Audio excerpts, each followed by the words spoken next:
Welcome back, Honors. Welcome back to it. Welcome back to your Flip Classroom and our discussion about a new unit. One of our last units of the last quarter. Oh my God. Y'all are almost done with West Civ. This is absolutely bananas. The year is going by so quickly and stuff like that. It's been an absolute pleasure teaching y'all. It's been so much fun and stuff like that. It's going to be awesome. It's going to keep going, but we're not done yet. We still got 3 units to bang out and stuff like that. And we're now starting unit number 9, right? Unit number 9. 9. Count them. Number 9, all right? And the title of this next unit is going to be called it's named after one certain person, one specific individual, the rising star of the revolution. The sun is now shining, of course, on none other than anticlimactic. There we are. Napoleon Bonaparte, right? So the big thing about this unit is let's go ahead and start it off. It's going to be unit number 9. Unit number 9. Unit number... Good job. All right, so like looking at this entire thing, though, the unit title is Napoleon Before and After His Empire, all right? So what we're basically talking about in a nutshell is Napoleon's reign and then also the 1800s that would follow after him, right? So like a lot of things that you could actually argue in European history are very, very static. They don't change as much as other things and stuff like that. But this is one thing that's going to change a lot, all right? You could honestly argue when we're looking at dating systems and stuff like that, you could honestly argue a lot of things like, oh, when we look at dating systems, we have AD and BC, or we have BCE and CE, or whatever. You could also probably do like BN and AN, before Napoleon and after Napoleon, because he had that many drastic effects on the progression of not just France, but Europe as a continent and Western civilization's history, period. So let's go ahead and start off with him. Summarize him a little bit, get him all geared up in this nice short flip that will introduce him into this unit, okay? So let's start talking about Napoleon Bonaparte, right? But to do that, before we can start talking about Napoleon Bonaparte, we got to jump back in time a little bit, right? We got to head back in time. We got to talk about his life, where he was born, where he came from, his whole background and stuff like that, so we can understand the man that grew from this young man, because this right here is a bust of him when he was about 15 years old. But let's go ahead and get into it, okay? So the name of this man, not even his original name, but he was actually born Napoleone Bonaparte, right? So like he actually had a very, very differently sounding name, as you can tell. And if I'm saying it with that kind of emphasis and that dramatic emphasis, it'd be like Napoleone Bonaparte. He actually didn't even speak French when he was born, okay? Because he's actually not even French. He's from a small island off the coast of Italy known as Corsica, okay? He's actually from this island right here, located off the coast of Italy, that is absolutely gorgeous, that if you ever get a chance to go there in your life, you definitely should, because it's nothing but blue waters and hillside like villas and stuff like that built into the side of like these like beautiful, beautiful rolling hills on top of this island, and that is where he is originally from, right? And he was actually born to Italian-speaking parents, okay? Like that's where his name came from, right? Napoleone Bonaparte is actually an Italian name, not a French name whatsoever. Now, interesting thing enough, though, as well, he also didn't even really consider himself Italian, though. He wasn't like, I'm not Italian, I am definitely not French, I am Corsican, okay? So a big thing that he's actually going to live with for most of his life is his Corsican nationalism, right? He's actually going to consider himself ethnically Corsican for much of his life. He's going to pop up at a couple random times in this whole story and stuff like that. But when he was a young man, he was born with several siblings to a father, Carlo, and Marie Joseph, all right? So like, and Marie, his like mother and stuff like that, him and her were very, very close, right? Him and his mom were so close, in fact, that she supported him through his entire career, right? There's actually this one point later on in his story, in his life, he gets exiled to this small island off the coast of Italy called Elba, and he went up to his mom. He's like, you think I should run away and escape? She was like, go achieve your destiny, sweet boy. And literally, she was always there. They were always super, super tight, big-time mama's boy, but not the same for the relationship that he had with his dad, right? His dad and him actually ended up kind of really, really butting heads, and he never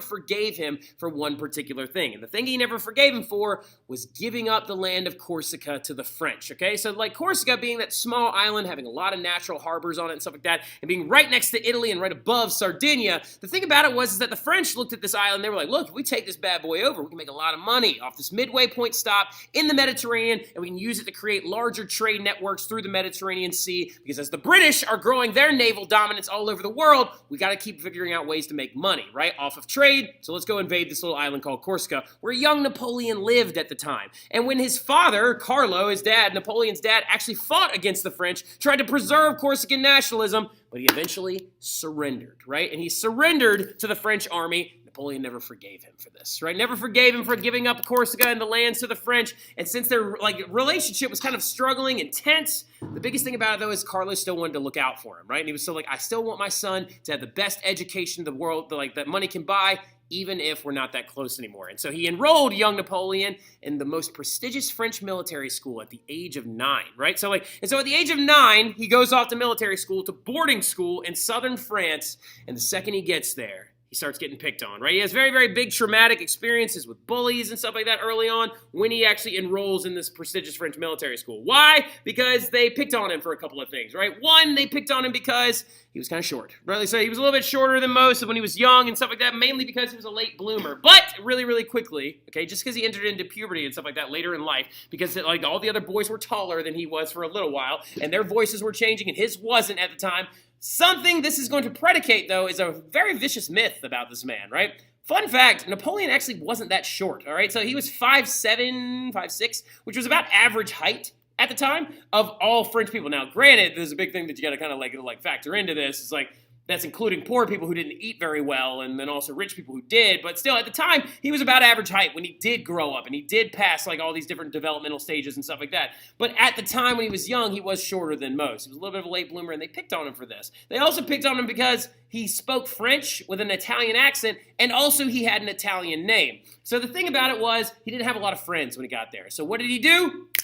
He became obsessed with studying. That's right, the Napoleonic genius military mind was grown because of bullies. So think about that the next time you want to pick on somebody. If you do that, they might go into their room, become obsessed with studying, become one of the best military generals ever, and just take over all of Europe, right? So, like, be nice to people. So the thing about it, though, is he became obsessed with study, and he started reading volumes of texts on Julius Caesar and his battle tactics, and Alexander the Great, his battle tactics, and all these other amazing military minds of the day, and he started trying to apply them to modern military structure, and he ended up becoming a brilliant young military strategist, and he even tried to emulate many of these thinkers. That's why he actually grew his hair out really long and stuff like that, because he wanted to look like Alexander the Great, and had just unfurled, untamed mane hair and stuff like that, right? But he ends up graduating from this military school in 1785 with honors, right? With honors, and he is applying his brilliant military strategy as a lieutenant in the French military, and he is a lieutenant of the artillery, right? So the big thing about the artillery is that's cannons and cannon fire usage, right? So when the revolution breaks out, though, just 4 years after he graduated, while he was a lieutenant in the military, at first, he kind of has a little bit of an issue with it, right? So whoa, got a little bit big. So now look, going to the thing about it, though, that we need to understand is he enters into the Revolutionary Army as an officer, right? As a lieutenant, not an enlisted man, as an officer. When he goes in, now he does struggle with a couple things. There's something I'm not talking about right now, mainly because I don't want it to confuse you, and also because I'm not going to test you on it. But the biggest thing about it is, though, is he actually does go back to Corsica for a little while and tries to help them fight for independence, and then he's like, I don't know about it. And then later on, actually, after the failed version of this little, like, kind of flare-up that he decides to do, he actually officially changes his name from Napoleone Bonaparte to Napoleon Bonaparte, which is actually a French last name. But when he was an officer in the Revolutionary Army, he began to support the revolution. He became an avid supporter of the Jacobin Club and stuff like that, which is the same club that Maximilien Robespierre, Georges Danton, and Jean-Paul Marat are in charge of, right? So the big thing about it, though, is when the revolution breaks out, he actually supports it, right? He supports it. He likes the idea of this new, beautiful idea of a post-Enlightenment France, of the idea of challenging the old way of doing things, and also because Napoleon, being the ever, opportunist, he sees this as a chance for him to take advantage of the military and rise his way up through the ranks, right? And he does that very quickly. He starts quickly earning a lot of acclaim, winning a bunch of battles against the Prussians and the Austrians in northern Italy. And one of the biggest ones he wins is a battle against the English, right? And it's at this place called the Siege of Toulon, right? So really, really quickly, just to give you a little heads up, it wasn't very hard for him to move up in the military at this point in time, mainly due to the fact that, like, a lot of nobles that were in charge of the military at the time are running away from France because they're afraid of being executed. Kind of just like the Marquis de Lafayette. By the time the revolution begins and, like, he's in charge of it and leading the National Guard, the Marquis de Lafayette I'm talking about right now, by the time the French army enters into a war with the Austrians, he goes up there. The Reign of Terror then begins a little bit later on. The Marquis de Lafayette gets arrested by the Austrians on purpose. He's like, just arrest me. I don't want to go back. They're going to kill me and stuff like that. So the thing about it is lots of nobles did what Marquis de Lafayette did, and they ran away. So when Napoleon showed up at this particular battle, the Siege of Toulon, which is a small city in southern France, when he arrived, the guy that was in charge of the military before he got there, in charge of the French military before he got there, was actually a painter before the revolution started. So he was just like, oh, well, I'm actually a military graduate. You just painted pictures. I got this. And so he took over the siege of this small city called Toulon in the south of France, right? And what they were doing, and the reason why he's attacking a city in France, some of you are like, why would, Mr. Terry, hold on, pump the brakes. Why would Napoleon attack a city in France? I thought he was fighting for France at this point. Well, he was. But remember, 1793, the Reign of Terror has now begun. And the thing about it is that Toulon did not like the direction that the revolution was going in. And they were a counter-revolutionary city. And they started trading with the British. Yes, disgusting. Nobody likes that idea, right? You don't trade with the British, right? So, especially if you're French at this time. The British are strong, military powerhouses, have economics all over the yin-yang. That's not nationalistically French. So they send Napoleon and his artillery in to siege the city, use an elevated position, and beat the British army back. Now, a lot of people think thought he wasn't going to be able to do it because the British just don't win. They just don't lose, right? The British don't lose battles. But Napoleon goes in there and he fights them back. He beats them back. He has a lot of conspirators shot and stuff like that. And the big thing about it was, because of this, he will be promoted to general at the age of 28 after winning a very big battle against the British, right? He was promoted to general at a very young age, and he had earned the respect of none other than Maximilien Robespierre. Maximilien Robespierre's brother, Augustin Robespierre, actually witnessed Napoleon's rise and told his brother about him. He was like, Maximilien, we got we got a lieutenant, a young up-and-comer by the name of Napoleon, who's going to lead us to victory every time we throw him into something. So Maximilien Robespierre says, promote him to general. And he ends up promoting to be general of the army, who gets the recognition of the Committee of Public Safety. But then, as we know, the Reign of Terror doesn't last very long, and Maximilien Robespierre's rule is very, very short. And so he dies, actually. He gets his head cut off of his body. He gets shot in the face. Do we know if he shot himself in the face or somebody else shot him in the face and all this other stuff? But Maximilien Robespierre dies. So what happens to the acclaim of this young man that has just been kind of showered with praise? Well, the thing is that the Directory, which follows after Maximilien Robespierre, decides to have Napoleon arrested. Has him arrested and thrown in jail under house arrest because they just don't trust him. They're like, you know what, man? We don't trust the fact that Maximilien Robespierre trusted you. They put him under house arrest for about 2 weeks, and they eventually release him. They demote him in the army and stuff like that, and they're like, just know that you will not be the same type of leader that you thought you were going to be when Maximilien Robespierre was around. So Napoleon, sitting there scratching his head, he's like, how do I make the Directory feel like I'm trustworthy? Well, he actually saves them one day, right? So he earned the trust of the Directory one day because, again, something you need to remember about Napoleon, he is the consummate opportunist, right? He will take an opportunity whenever it shows up, and he will use it for his own advantage every single time. And that's how he was able to move his way up through the military so quickly, right? So the thing about it, though, is as an opportunist, he had heard after he had been under arrest, after about a year goes by and stuff like that, he had heard about these roaming mobs of sans-culottes being angry about the fall of the Committee of Public Safety and being angry about the direction that the revolution was going, in a non-violent one and in a boring one where these 5 executive men were ruling over France and stuff like that. And so they had heard that a riot of sans-culottes members might occur, and they might actually try to attack the Directory and kill them. Well, that did happen. A huge mob of sans-culottes members met up outside of the same meeting hall where the Council of 500 and the Directory showed up. And so Napoleon rolled up there with cannons ready to fire, and he shot at all of them, right? Napoleon, standing out in front of them right here, said, men, wait for their charge, right? And the sans-culottes members start charging at the cannons and stuff like that. And Napoleon says, don't fire until you see the whites of their eyes, right? A very, very famous saying, now actually used in a lot of different military movies and a lot of different military pros, is the idea of don't fire until you see the whites of their eyes. And he shot them with a bunch of cannons and killed several people that day. And he shot them with this stuff called grape shot, right? And grape shot is kind of like a shotgun shell. I'm sure Elena knows what this is and stuff like that because I know she hunts and stuff. Well, a shotgun shell doesn't have just one bullet, it's got many, right? And so they were shooting grape shot at them to get the crowd to disperse and stuff like that. Now, there are several historians that call this a massacre and stuff like that. They're like, oh my God, Napoleon just killed poor people in the streets. He's disgusting and he's vile. And I agree with them because he actually is not a guy that's somebody to look up to. He's just an interesting historical figure. But there's this other historian that actually looked upon it later on. It was like, oh, when he earned the trust of the Directory, he shot them with just a whiff of grape shot. So trying to downplay it because a whiff is like a nothing, you know what I mean? But the whiff of grape shot event is really big. And so he ends up earning the trust of the Directory now, right? And so he then is reappointed as general and given the command of the Army of North Italy, right? And so he decides to embark on a very, very ambitious campaign. And the Directory asks him, sir, where do you want to invade?